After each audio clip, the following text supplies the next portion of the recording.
Hello everyone, welcome back to my channel. It's your girl Kiana, as known as Lene Key. I'm back with another video. It has been since I was 30 weeks pregnant. I have not been making videos as I should because I was trying to, get ready to deliver my son. I am no longer pregnant. Okay, my son was born April 7th of 2021, and he was 6 pounds 10 ounces and I think 19 inches long. I did have a little tough time. I'm still recovering, but I feel good. I feel great being able to get back into doing everything that I was already doing. I went into labor 11 days early before my due date. My due date was originally April 19th, 2021, and he came April 7th. Now, all my kids came 10 days early, but he came 11 days early. I remember it just being crunch time because I'm like, this boy has got to go. The eviction notice is on the door. It's time to get out. Before I had my daughter in Germany, we took the kids out. Had a little family day, spent the day with the kids. For some reason, my body knew this time that something was gonna go down. It was a Tuesday, and I just woke up in the morning. I was like, oh, let's go take the kids out or whatever. I need to take my daughter shopping, summer shopping, and we went to the mall. And just being in the mall, I was like, I'm hungry. Oh, well, let's go to Dave & Buster's because it was right next door. So we ended up taking the kids to Dave & Buster's. I wore a black spaghetti strap with overalls. The story behind the overalls is that his sister actually went into labor walking around in the mall with overalls on. I was like, shoot, let's go ahead and put some overalls on and let's get this show on the road. So we ended up going to Dave & Buster's. Mind you, I was walking around in the mall. I was walking around in Dave & Buster's. I just let my daughter run around, the kids run around, whatever. And I was walking baby P down. We happened to get home around 6, 7-ish. And I was not feeling good. My body was just like, whoa, what are we doing? So my fiance went to his dad's really quick, and he's keeping up with me, are you okay? And I'm like, no. I was craving some pineapples. His mother told me that if I was to eat pineapples, I would go into labor. Mind you, I had a can of pineapples in my refrigerator and I never ate it because I'm like, I don't even think it's true. But I was craving it. So I took a shower, got out, and I ended up eating the pineapples. So I was like, okay. Then I just started feeling a little weird, something was a little off. So I remember him texting me. He's like, baby, are you okay? I'm like, you gotta come home. He ended up coming home, and by this time it was just the waiting game. The kids had went down early that night, and I was just laying in bed, and I'm like, I don't feel well. The contractions were coming in, but it wasn't as consistent as they should have been. I just remember laying there just breathing through the contractions. Here it is, probably 11 o'clock. I'm like, wait, something's not right. These contractions coming in. Speaking to my mom, she's calling to check on me. She's like, yep, you're gonna have the baby. And mind you, I had a doctor's appointment the next day. You're not gonna make it to your doctor's appointment. So I'm like, okay. I just remember still laying in bed, and I felt this this pop, but I ignored it because I'm like, no, my water didn't break. I'm expecting this whole pregnancy to be like my last pregnancy, and it definitely wasn't. I'm like, okay, my water broke. It might have been, it probably didn't. I just remember running to the bathroom, and my fiance was watching TV. I didn't run to the bathroom. I was just a quick walk. I just felt this gush come out. I'm thinking that I just had to use the restroom, and I'm like, okay, so this is the gush of water. I peed, changed my clothes, and I went to lay back down, and I'm still going through the contractions. I probably laid there about a good 10 minutes before I had another contraction come, and I felt a gush come out. Mind you, I know what the water breaking process feels like because I experienced it with my daughter. So I'm like, I already know what this is. So I'm like, babe, it's time. Before all this happened, when we came home, I already had the game plan. I'm like, okay, babe, this is what's gonna happen, this is what's gonna happen, this is what's gonna happen. He ended up calling the ambulance because it was like 12:45 in the morning.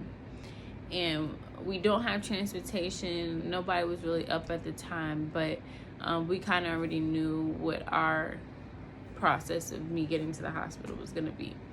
Because mind you, I've been walking all day, and I don't know if my water broke and he's on his way. Like, we were just, you know, trying to stick with the plan. Due to current living situations, I was not able to get a doula or midwife, or as far as my insurance go, I was not allowed to get any of that. So we had to do plan B. Before all this started, I already had in my mind that I was gonna go to the hospital and be there by myself, because due to COVID, they don't let kids come back there, and nobody was really able to watch Germany.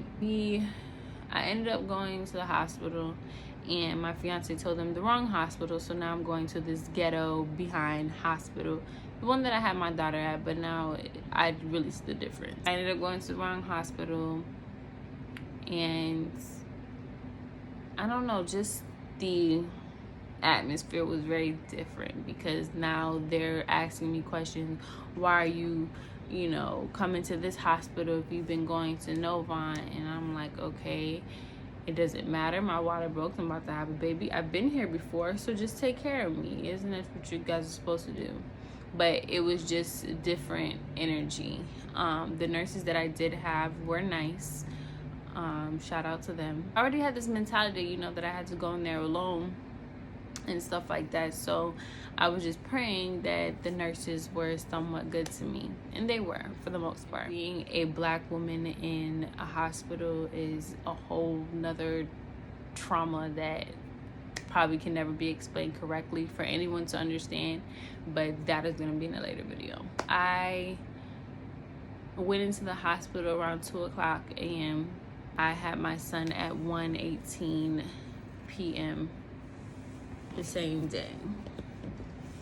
Now, I went in with my research before I went to the hospital and stuff like that.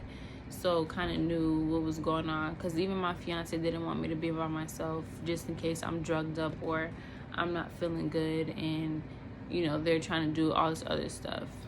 I really don't remember signing anything in the hospital, but again, that's a different trauma that has to be spoken about on a different video. My contractions weren't that bad. I did end up getting epidural, and I didn't want it, but I got it because I didn't think that my fiance was gonna make it to the hospital in time. So again, I didn't want to be alone in that, nobody to help type thing. Shout out to Katie. She was one of the nurses that I had. She was actually autistic, and I never really knew that you can be autistic and still be a nurse. I didn't know. Because my daughter is autistic, and she, again, that just like shed a different light on it. Like, they can still do whatever they want to do. Again, that's another video, but she was amazing. She made sure that I was comfortable. She made sure that I was progressing how I was supposed to progress, because again, I went in there with my own information. I didn't let them run over me with what they were trying to give me. So she knew that I was aware of what was going on. So the fact that she helped me and coached me through everything was beautiful. I really appreciate her. It just shows you that any illness that people try, or disorder people try to put on you, it is not you. It doesn't make you. My fiance ended up coming probably like an hour or two before I started pushing. I pushed him, I don't know how many times. I know it wasn't more than 4, but my son came into the world, he's just a beautiful baby. Like, I have to show you guys. I just don't want to risk waking him up right now, but he'll be 1 month on the 7th of May. He's a breastfed baby. He's amazing. Like, I have another little boy, and boys are awesome. When he was coming out, I felt everything. Like, the epidural didn't do anything. Like, I felt him literally coming out. And I was really nervous with everything because I did have a lot of pelvic pain and that I was not going to be able to push. And I pushed him out. He felt bigger than what he was, but I pushed him out. And he changed my life for the better. Like, I have 4 kids now, and I feel great. I feel great. Postpartum depression is serious. I know that I did experience this a little bit earlier than my other 3. Very excited that my son is here. It was a long time coming because mama was in a lot of pain. So let me see if I can. Here's my big boy. This is PJ. He's a junior. Patrick Dwayne McCray.